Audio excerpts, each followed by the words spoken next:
Yo soy desamparadeño. Nací en 1941, que parece ya como en el Jurásico, ¿verdad? Empecé en la escuela Calderón Muñoz, en Higuito de Desamparados. Ahí estuve los primeros 4 años. Y terminé en la Joaquín García Monge de Desamparados. Yo hice la secundaria en el colegio Los Ángeles, de frailes dominicos. Entre los profesores que tuve, recuerdo en particular el de matemáticas, Rafael Ángel Lluvere, que era excepcionalmente bueno, y el de biología y otras ciencias, don Porfirio Valverde, que me dejaron profunda huella. Pienso que mi afición por la lógica y la lógica matemática, y mi interés siempre también por las matemáticas y la conexión con la filosofía deriva del profesor Lluvere y otros aspectos también filosóficos, más del lado de la influencia de don Porfirio. Yo quería hacerme fraile, me fui a hacerme fraile con otro amigo. Fuimos a España, pero primero cruzamos el Atlántico en el Queen Elizabeth, entonces no había vuelos directos a Europa, esos son muy posteriores. Normalmente la gente viajaba en avión a Nueva York, que fue lo que hice yo, vía Cuba, donde acababa de pasar la revolución, y uno tomaba un barco que duraba 5 días generalmente para llegar a Francia o a Inglaterra. Fuimos a España y me hice fraile, ¿verdad? Y empecé a estudiar primero en Madrid, Salamanca, y después volví a Madrid. Yo saqué primero una licenciatura en filosofía en un instituto en Madrid. Allí mi tesis era sobre las leyes de la dialéctica de Hegel, por supuesto rechazándolas, ¿verdad? Y luego saqué la licenciatura en filosofía y letras en la universidad que entonces se llamaba Central, que ahora se llama Complutense, en Madrid. El ambiente era en general pobre, digamos, la escasez de libros, el tipo de enseñanza, donde, digamos, no había ninguna diversidad o pluralidad en los años de Franco. Era la escolástica, era la filosofía al servicio de la religión. Sin embargo, recuerdo con mucho aprecio a un profesor de historia de Salamanca, Miguel Artola, que creo que escribió bastantes libros y muy buenos, ya está pensionado, si es que todavía está vivo. Y en Madrid, en cambio, desgraciadamente los recuerdos que tengo era de una enseñanza bastante fosilizada y con muy pocas exigencias. De hecho, yo fui a Washington todavía siendo fraile, y a la Universidad Católica, aunque era otro ambiente muy diferente, porque la Universidad Católica de Washington, por lo menos en ese momento, tenía bastantes fondos, entonces permitía el lujo de invitar a gente muy famosa casi de todos los campos, con excepción del marxismo. O sea, uno encontraba ahí fenomenólogos, analíticos, existencialistas, lo que fuera. Sin embargo, yo no recuerdo que nunca jamás invitaran a un marxista.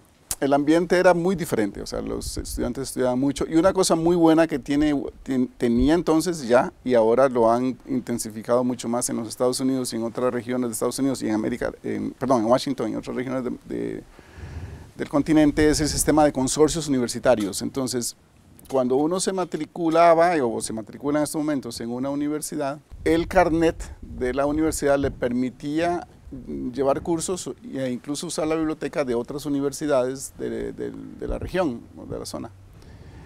Eso me permitió llevar cursos en George Washington, en Georgetown, en American University, aunque la tesis finalmente la presenté en Washington.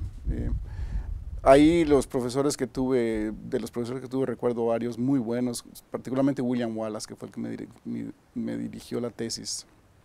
Y nos dio un consejo muy bueno al principio de los estudios que le agradecimos mucho, y es que cuando uno empieza a estudiar filosofía, busque un tema que le interese desde el primer día, y todos los trabajos que le pidan en todos los cursos que lleva, dedíquelos a ese tema, o sea, repita ese tema yo tomé la inducción, entonces la inducción en Hume, la inducción en Husserl, la inducción en distintos autores, en distintos cursos, y finalmente mi tesis es sobre la inducción, sobre todo la inducción no tanto de proposiciones, sino de conceptos.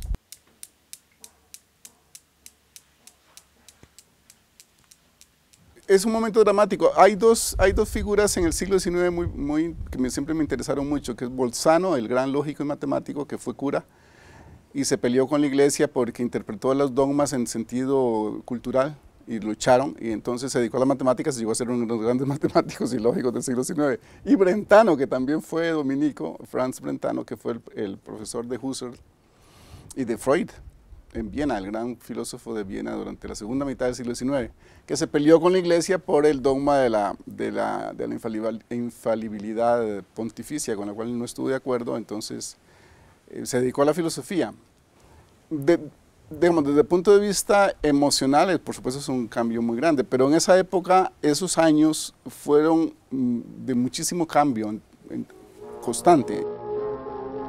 El paso de Madrid a Washington fue muy importante y muy dramático, porque en los Estados Unidos se vivía un ambiente de constante cambio y de mucha tensión. Eran los años de la guerra de Vietnam, de la lucha contra la segregación racial y otra serie de cosas que ocurrían todos los días. De hecho, yo llegué a Washington en 1967 y el año siguiente, 68, fue uno de los años excepcionales en la historia en que ocurrió semejante cantidad de cosas.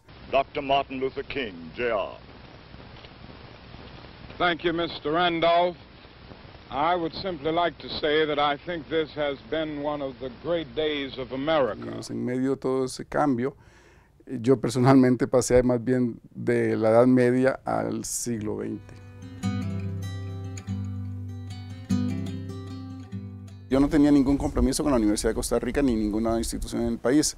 Me ofrecieron trabajo en Honduras, también la Universidad Autónoma de Honduras y la Universidad de Costa Rica. Don Claudio Gutiérrez se interesó por contratarme en estudios generales y acepté, preferí la Universidad de Costa Rica, me parecía mejor las opciones que la de Honduras.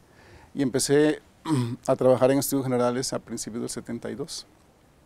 Luego me contrataron también en la escuela en el segundo semestre y ahí empieza mi trayectoria universitaria.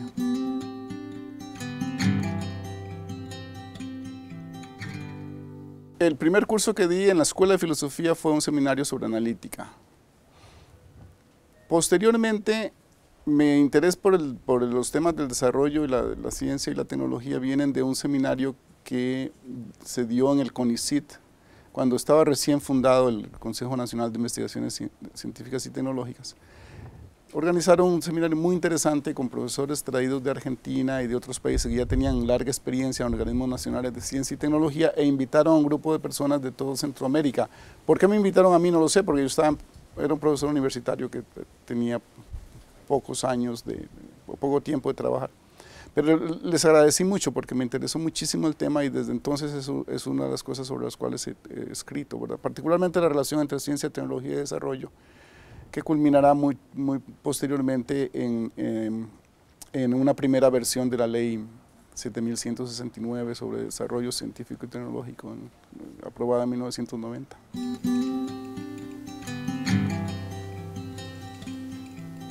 El primer seminario de posgrado que di fue sobre la causalidad.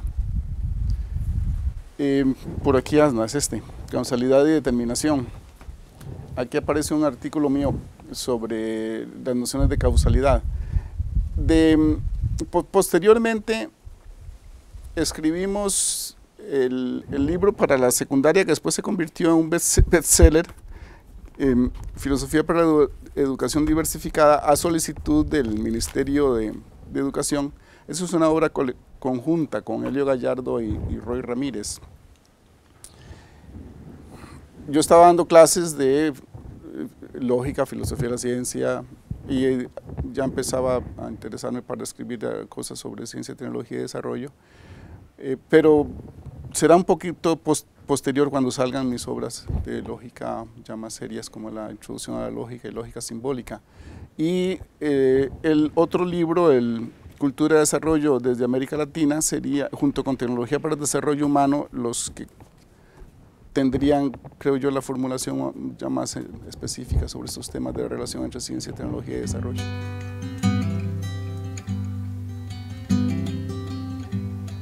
Tiene que ver originalmente con la Asociación de Estudios del Futuro, que tuvo una reunión en Costa Rica, 1984, organizada por Luis Garita, que después fue rector. Y es muy curioso siempre aprovecho para hablar de este punto porque es antes de idea. Hay una novela de un polaco, Stanislaw Lem, que se llama El Congreso de Futurología, que tiene lugar en un país que se llama Costa Rica, a finales del siglo XX, y donde el principal periódico se llama La Nación. Y esto, Lem era un escritor de ciencia ficción polaco. Yo no sé si alguien leyó la novela, pero en 1984 tiene lugar el Congreso de Futurología en Costa Rica. Y se cumplió, digamos, la predicción de Stanislav Lem. En todo caso, en ese congreso en el que participaron muchísimas personas, participamos nosotros, se hizo una mesa redonda sobre tecnología y desarrollo. Hubo una confusión administrativa y resultó que eran 2 mesas redondas simultáneas que chocamos y entonces hubo un pleito. El otro grupo era de David Crocker, un señor de Kenia, Odera Oruka, un geógrafo Ningoff de los Estados Unidos. Y finalmente nos pusimos de acuerdo en tener las 2 mesas redondas separadas. No quedaba más remedio que cambiarles el horario. Pero eso hizo que por pura casualidad David Crocker y otras personas que originalmente no tenían nada que ver con nosotros nos escucharan y nosotros escucháramos a ellos. Y para más curiosidad, uno de los autores que yo cité, David Freeman, que es un sociólogo de la Universidad de Colorado, que ha hecho un estudio muy bueno sobre la manera como la tecnología va penetrando en la sociedad, las distintas etapas de penetración de la tecnología. Yo estaba leyendo el texto y mencioné a David Freeman, y de repente vi que David Crocker, que un señor ahí que no sabía quién era, se le iluminaron los ojos, ¿verdad? Qué curioso. Y después se me acercó y me dijo, es que es colega mío, David Freeman. Entonces, de repente nos dimos cuenta de que había gente en distintos países del mundo pensando en términos parecidos y preocupados por cosas parecidas, y ese es el origen de IDEA.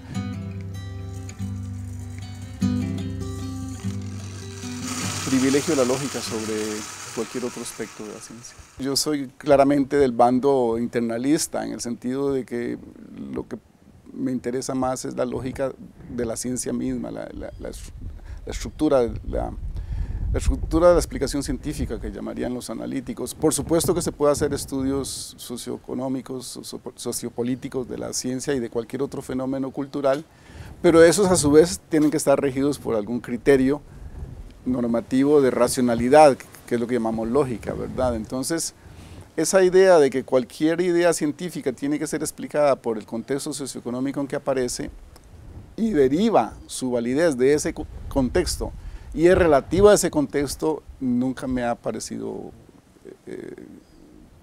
nunca la he aceptado así.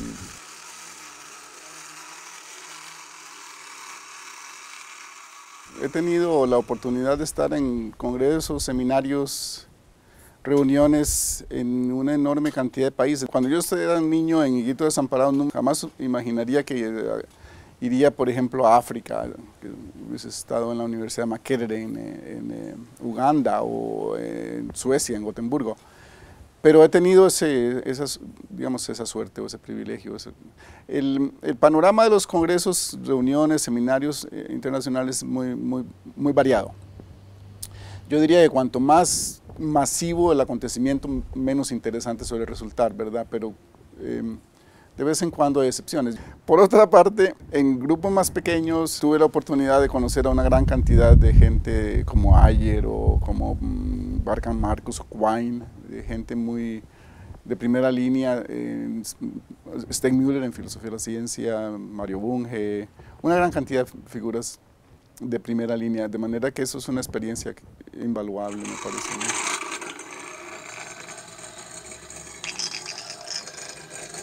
Empecé a trabajar en San Ramón en el 73 y muy poquito después me nombraron coordinador de estudios generales, después fui subdirector interino y ahí empezó. Hay una frase de Platón que siempre me gustó mucho, que dice que si uno no quiere mandar, acaba obedeciendo al que no quiere obedecer, ¿verdad? Y esos son puestos administrativos docentes, no son puramente administrativos, ¿verdad? La Universidad de Costa Rica, por dicha, no tiene esa separación que tienen algunas universidades donde los puestos de dirección de escuelas y decanatura y demás son puramente administrativos sin implicación ninguna en la docencia. Aquí uno toma esos puestos, pero puede seguir o sigue vinculado con la docencia o la investigación. De manera que ahí pasé por un montón de puestos, ¿verdad? Algunos muy agradables, como por ejemplo ser decano de posgrado, en esa época, porque el posgrado no era tan complicado como ahora, y era como recibir una segunda educación, porque tenía que leerme tesis y participar en exámenes de cuánta cosa hay, aprendí mucho. Y luego puestos muy difíciles como el de vicerrector de docencia. Pienso que no es tiempo perdido, ¿verdad? Con frecuencia los académicos huyen de estos puestos, pero si uno no quiere mandar, efectivamente tiene que obedecer al que no quiere obedecer.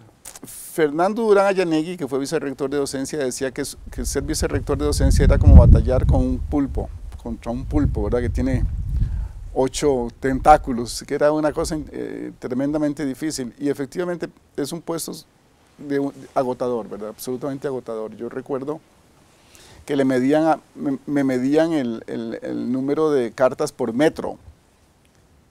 O sea, se acumulaban las cartas y pues tenía un metro, digamos.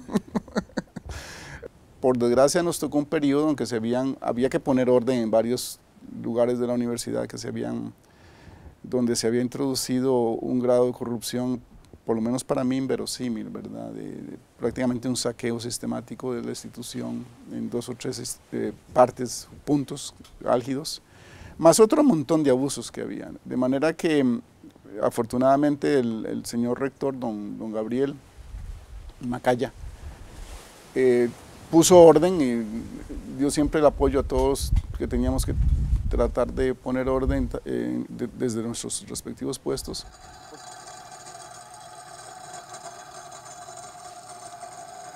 La Escuela de Filosofía, por lo menos a mi experiencia, tiene una ventaja, y es que los filósofos difícilmente se pelean por cuestiones monetarias o por cuestiones personales, cosa que sí ocurre en otras escuelas, por desgracia, de la universidad, donde uno ve mucho conflicto entre profesores por asuntos puramente personales, y que va hasta los tribunales, ¿verdad?, que se viven con abogados.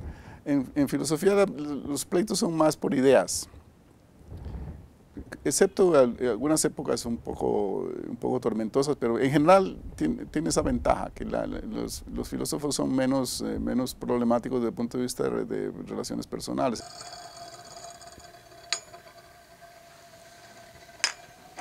Una asociación como la de filosofía tiene un papel muy importante. Sin embargo, en Costa Rica no hemos podido, a pesar de que es una asociación muy antigua, de 1958, no hemos podido darle el carácter tan institucional, tan importante que tienen, por ejemplo, en México o en los Estados Unidos.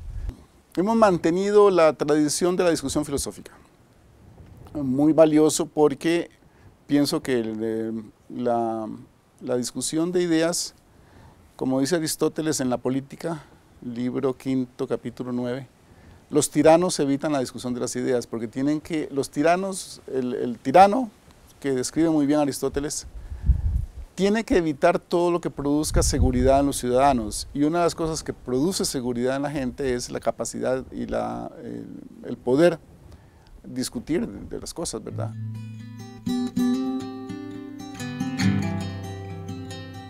Tiene un papel muy importante dentro de la sociedad de la filosofía, pero no es fácil ubicarla. Un ejemplo, los filósofos no tenemos que preocuparnos hasta ahora de demandas por malpraxis, por ejemplo, ¿verdad? Tampoco los filólogos ni los historiadores. Eso podría ser indicio de irrelevancia. La gente no tenemos ninguna influencia, a diferencia de un ingeniero o de un arquitecto o de un médico que está bajo la amenaza de un juicio por malpraxis si se construye un puente que se derrumba o si se le murió el paciente. En cambio, los filósofos no tenemos ese problema. Pero por otra parte, sería inconcebible tener una institución como una universidad sin una cátedra, una escuela, un departamento de filosofía, porque se supone que forma parte fundamental de la formación de los profesionales, y que los profesionales son ante todo gente culta y después arquitectos, médicos o lo que sea. ¿Cómo conectar el discurso más teórico y menos concreto de los filósofos con el desarrollo, con el progreso del país, no es fácil, ¿verdad? Y es un reto todos los días.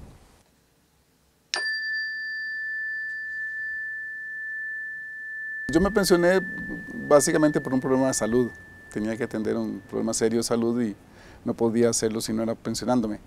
Pero en cuanto superé el problema, he estado muy activo. Trabajé en un proyecto con la UNESCO para la introducción de lógica en secundaria. He sido consultor y me he mantenido vinculado con la Escuela de Filosofía, con la Asociación de Filosofía, con IDEA y ahora con la Asociación Latinoamericana de Filosofía Analítica. De manera que sí hay vida después de la pensión.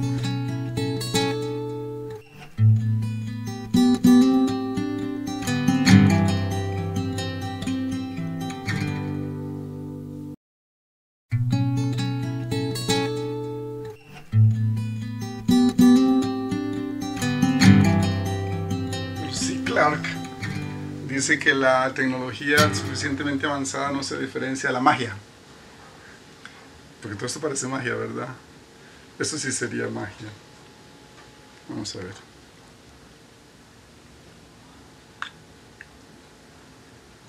Aquí tenemos una bolita.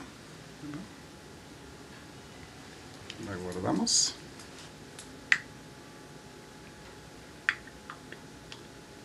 Ahora sí me concentro suficientemente, como dicen Marcos, al mover la mano hacia la izquierda. Espero que aparezca la bolita. Ahí está.